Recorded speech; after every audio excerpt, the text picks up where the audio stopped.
Sometime during the night of August 16, 1952, the small town of Ashley, Kansas ceased to exist. At 3:28 a.m. on August 17, 1952, a magnitude 7.9 earthquake was measured by the United States Geological Survey. The earthquake itself was felt throughout the state and most of the Midwest. The epicenter was determined to be directly under Ashley, Kansas. When state law enforcement arrived at what should have been the outskirts of the farming community, they found a smoldering, burning fissure in the earth measuring 1,000 yards in length and approximately 500 yards in width. The depth of the fissure was never determined. After 12 days, the statewide and local search for the missing 679 residents of Ashley, Kansas was called off by the Kansas state government at 9:15 p.m. on the night of August 29, 1952. All 679 residents were assumed to be dead. At 2:27 a.m. on August 30th, 1952, a magnitude 7.5 earthquake was measured by the United States Geological Survey. The epicenter was situated under what used to be the location of Ashley, Kansas. When law enforcement investigated at 5:32 a.m., they reported that the fissure in the earth had closed. In the 8 days leading up to the disappearance of the town and its 679 residents, bizarre and unexplainable events were reported by dozens of residents in Ashley, Kansas, and law enforcement from the surrounding area. On the evening of August 8, 1952, at 7:13 p.m., a resident by the name of Gabriel Jonathan reported a strange sight in the sky above Ashley. The town itself, having no official branch of law enforcement, called into the police station of the neighboring town of Hayes. Gabriel reported what appeared to be a small black opening in the sky. Within the next 15 minutes, the Hayes police station became overwhelmed with dozens of phone calls all reporting the same phenomenon. The phenomenon was never reported by any neighboring communities. A decision was made to send a trooper to Ashley to investigate the matter the following morning. At 7:45 a.m. on the morning of August 9, 1952, Hayes police officer Alan Mays radioed the Hayes police station. He continued that, despite following the one-way road leading into Ashley, he had become lost. According to his report, the road continued along its normal path, but somehow ended up back in Hayes. Officer Mays went on to add that the road never curved or bent in any direction. At 9:15 a.m., 7 of the town's 10 police cars were sent to investigate the situation, and all members of the teams came to the same conclusion. The only road leading into Ashley stopped leading into Ashley, but instead led back to Hayes. Phone calls continued to pour into the Hayes police station, all reporting that the black opening in the sky continued to grow in size. All callers were advised to remain inside and to not travel outside unless absolutely necessary.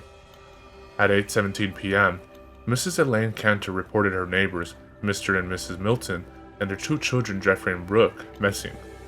According to Mrs. Cantor's phone call, the Miltons attempted to leave town in their family car earlier in the evening. They never returned. Law enforcement officials from Hayes never reported the car or individuals coming up the one-way road. At 7:38 a.m. on the morning of August 10, 1952, phone calls from Ashley into the Hayes police station reported that the town was in total darkness. The sun had never risen. At 10:15 a.m., at the request of the Hayes law enforcement, a helicopter from Topeka, Kansas, flew over the region in which Ashley, Kansas stood. The town was never observed from the air. At 12:43 p.m. on the afternoon of August 11, 1952, Miss Phoebe Danielski called into the police station. She reported that her daughter Erica had begun to have conversations with her father, who died 3 years prior in a drunk driving accident. To add to her concern, Mr. Danielowski reported that Erica was attempting to go outside in the dark to join them. Over the course of the next 12 hours, a reported 329 phone calls were placed into the Hayes police station, all describing similar phenomenon with children of the town. The following morning of August 12, 1952, the situation became dire. During the middle of the night, all 217 children in the town of Ashley, Kansas, disappeared. A reported 421 phone calls were placed into the Hayes Police Department. Unable to be of any useful assistance, Hayes law enforcement instructed all callers to remain inside and to avoid any and all attempts at finding the missing children. At 5:19 p.m. on the evening, August 13, 1952, Ashley elderly man Scott Luntz reported a growing distant fire to the south. According to his description, the fire seemed to turn the distant black into bright red and orange that seemed to extend high into the sky. Throughout the rest of the day, calls continued in, stating that the fire, in addition to moving north, now seemed to come out of the black sky. No fire was ever witnessed by any of the neighboring communities or law enforcement officials. The reports continued until 12:09 a.m. on the morning of August 14, 1952. The last phone call placed by Mr. Benjamin Endicott reported that the fire in the sky had grown so intense that it began to appear as daytime over the town. The phone call ended abruptly. From the phone call placed by Benjamin Sherman Endicott. Benjamin, just hold on. Wait. Continued silence. Benjamin continued. Yeah, I see something. It's to the south. It looks like... End phone call. The next phone call wouldn't be placed until the following evening. The following is the entire transcript of the final phone call to be received by the Hays Police Department out of the town of Ashley, Kansas. It was placed at 9:46 p.m. on the evening of August 15, 1952. In this recorded phone call, the officer on duty is Officer Pete Welsh. The caller has been identified as Miss April Foster. Officer Welsh. Hays Police Department. Hello? Foster. Yes. Hello? Welsh. Ma'am, who am I speaking with? Foster. My name is April Foster. Please, sir, please help me. Welsh. What's happening, ma'am? Foster. Last night they came back. Ma'am, I'm going to need you. Last night they came back. Ma'am, I'm going to need you to calm down and speak clearly. What happened? Who came back? Everyone. Everyone? They all came in the fire. What do you mean everyone? My son. I saw my son last night. He was walking down the street. He was burned. Jesus Christ, he was burned. Ma'am, he died last year. I raised him since he was a baby. It was just me and him. I told him to watch for cars when he rode his bike, but he never wanted to listen. Ma'am, what you're saying isn't making any sense. You said everyone came back? Are you fucking listening to me? Everyone. Everyone came back.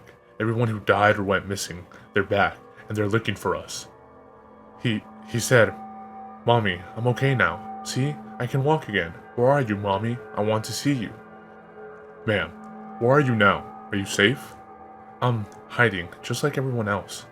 We saw them coming through the fields and some people opened the doors for them. God, they're screaming. I don't know what happened to them, but their houses caught fire and they caved in. I have my curtains drawn. I'm hiding in the closet right now and... Ma'am, is everything alright? Are you okay? Ma'am? Oh God. Ma'am, something just came in. Ma'am, stay as quiet as you can. Don't make a sound. He came inside. Stay absolutely still. Don't leave. Mommy? Mommy, why are you hiding? Stay quiet. I found you, Mommy. Ma'am? Ma'am! The following morning at 6:55 a.m., the law enforcement officials of the Hays Police Department arrived at the location of Ashley, Kansas. A smoldering, burning fissure in the earth was all that remained.